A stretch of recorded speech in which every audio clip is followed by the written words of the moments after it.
Good morning. I am honored and humbled to be here to share the word with you. It feels good to be here. I thought this morning when I was getting dressed, it's really nice to just be able to be yourself and not have to wear all those vestments and do all that stuff I have to do usually. So again, thank you so much for this wonderful opportunity.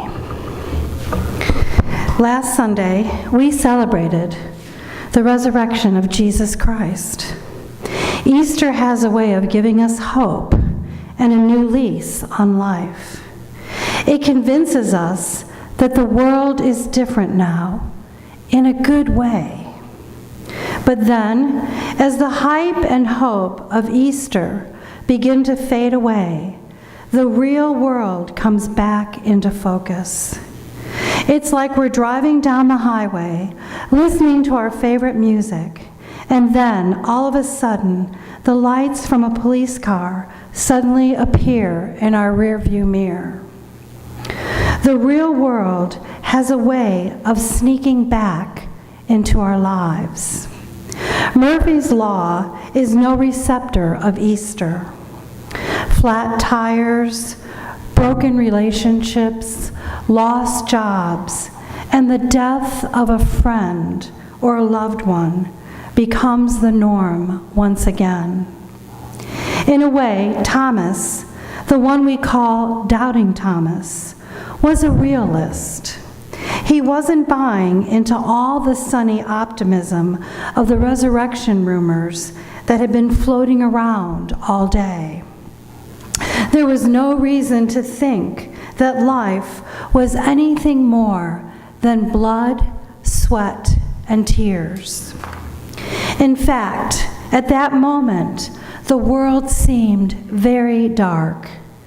His friend and mentor, Jesus, had been executed, and he, along with his friends, were hiding from the people who killed Jesus. The world was different, but in a bad way. As we all experience after the death of a loved one, Thomas's world now consists of a big, gaping hole.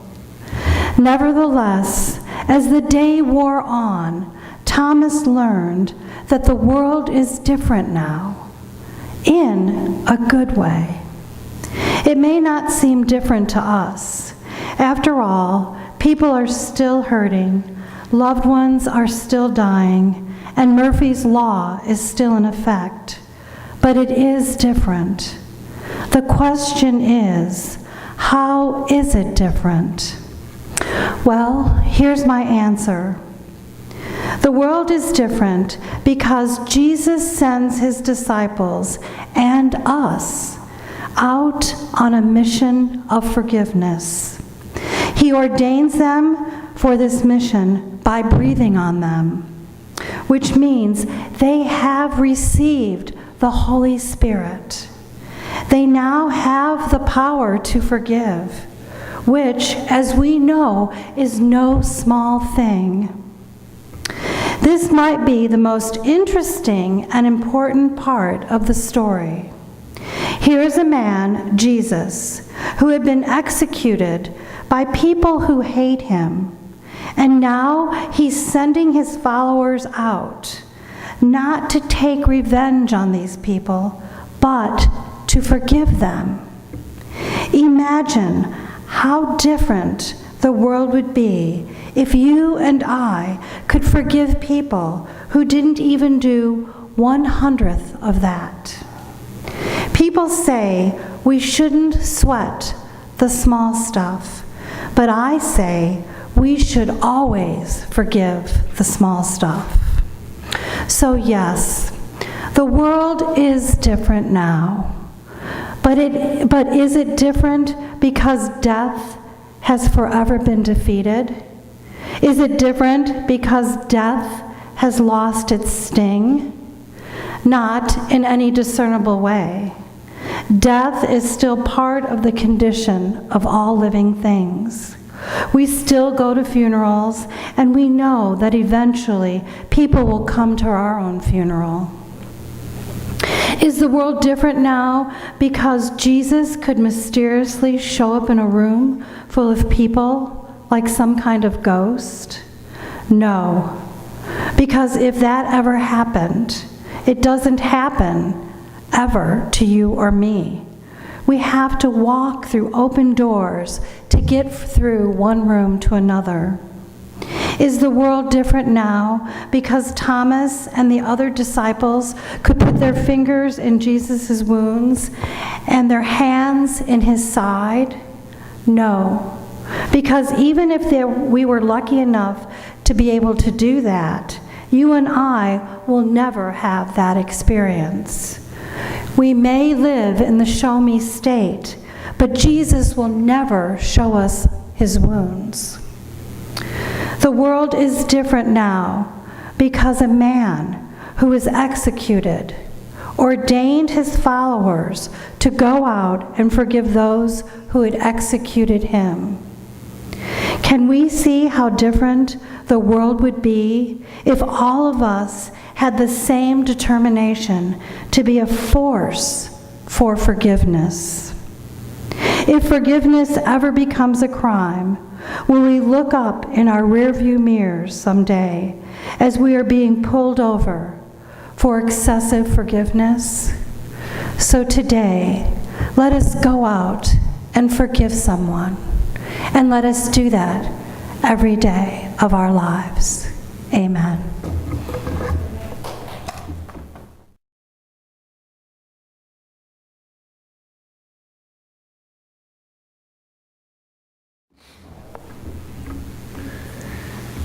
How many of you have been watching Jeopardy recently, the last few weeks? Quite a few. They have a big following. As you know, a professional sports gambler from Las Vegas named James Holzhauer, he's been on this amazing winning streak. He's up to 17 wins in a row and counting. And he's winning a lot of money. As you probably know, he has earned over $1 million faster than anyone else in the 35-year history of Jeopardy. And the key to all of this is that Holzhauer is a gambler.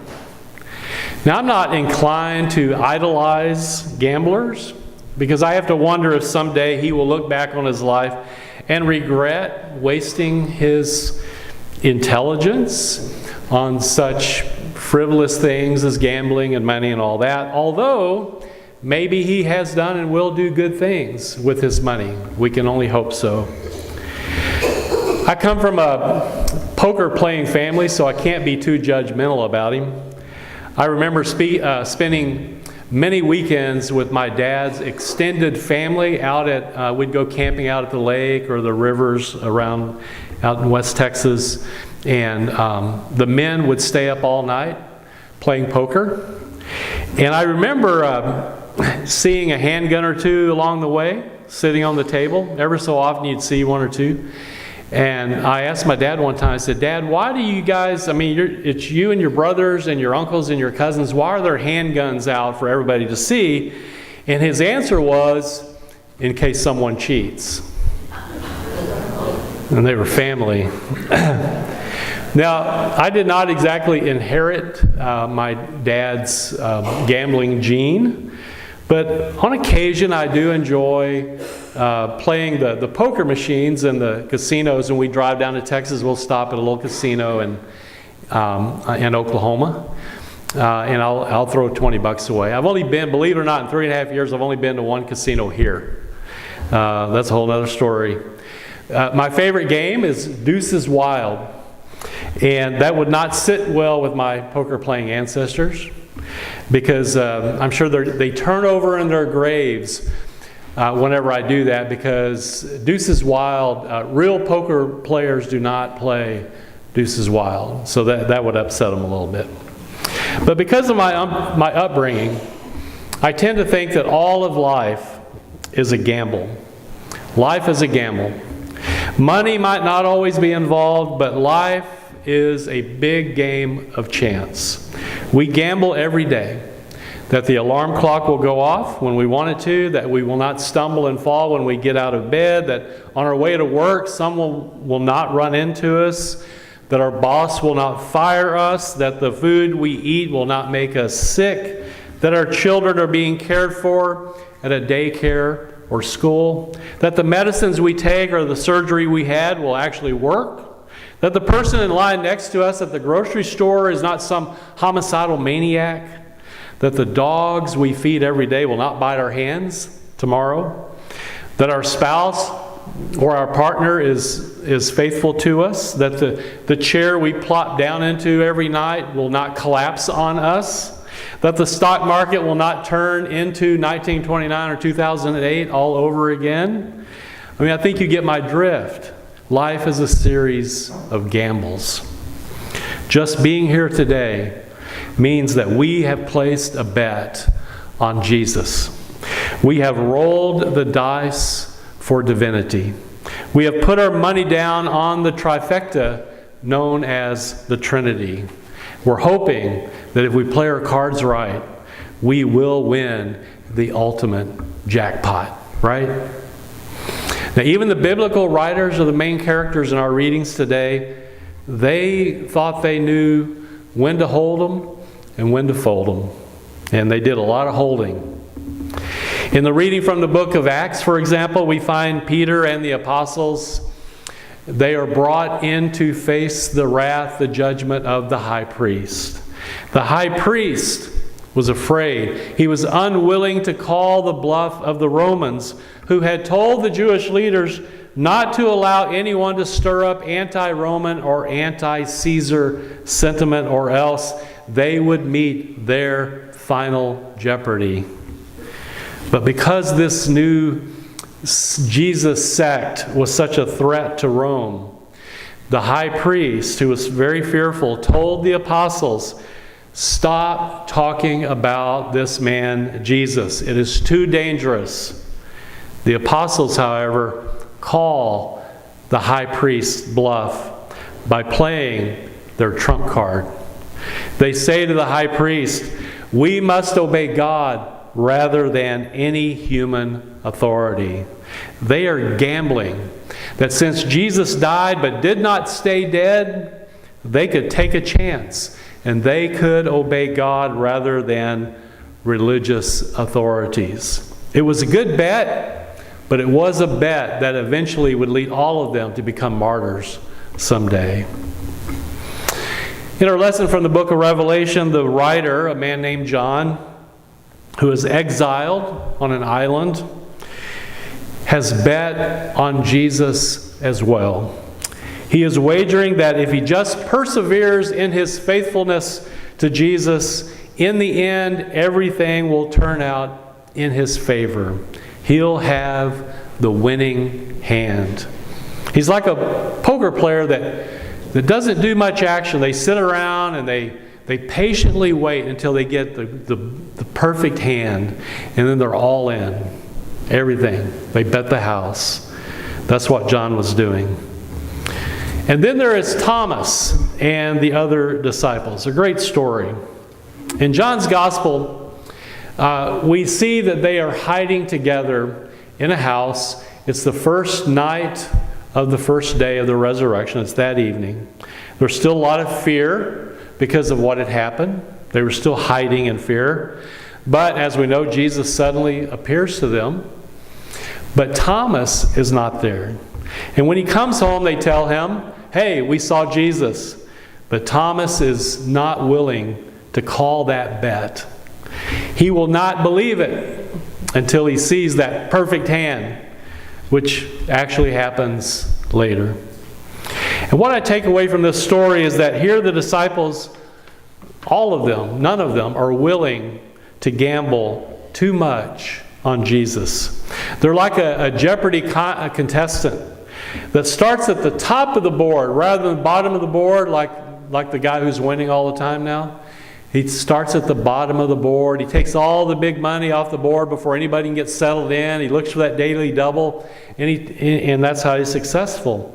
But these guys, these disciples, are like a normal Jeopardy contestant who comes in there and starts at the very beginning, trying to figure things out, putting their foot in the water, just to see how it's going to go, and they bet very little money. And that's what the disciples are doing here. Now later on they will go all in for Jesus, but for now they are reluctant to make a big wager on him. So Jesus uses this opportunity to congratulate those who in the future will bet on him. Exchange the word believe for bet. And here's what Jesus tells Thomas and the other disciples. Have you bet on me because you have seen me? Have you bet on me because you've seen a perfect hand? Well, blessed are those who have not seen and yet have come to bet on me. Now, let's talk about faith as a kind of bet, kind of a wager. It's not a new idea. Way back in the 17th century, there was a French philosopher named Pascal who argued that people, knowingly or unknowingly, bet their lives that God either exists or God doesn't exist. That that's what we're doing whether we know it or not. And we call this Pascal's wager. He said that a person should live as though God exists and should seek to believe in God and have as much faith as possible. If God does not actually exist, then the believer hasn't lost much. So we lived our lives going to church, we believe in God, we're not really losing much. But if God does exist, then the believer has much to gain. On the other hand, he says, if we choose not to bet on God, to bet against God, and yet God does exist, then we're in big trouble. According to Pascal's way of thinking, this is a no-brainer. We have nothing to lose and everything to gain by betting on God. So go ahead and put it all in. Bet the limit. Bet the limit. I don't necessarily agree with his logic here about this wager, but I do agree that whether we know it or not, we are betting on the God that was revealed through Jesus the Christ. That's why we're here this morning. And I think this is particularly true about the resurrection of Jesus Christ. Some of us are so unsure about the resurrection that it feels a little bit like a heads or tails toss of the coin. It could go either way. But on the other hand, some of us are as certain about the resurrection as a professional gambler in Vegas playing the daily double on Jeopardy. Whatever our level of faith is, on this second Sunday of Easter, let's belly up to the table, ante up, and hope that God is not bluffing. Amen.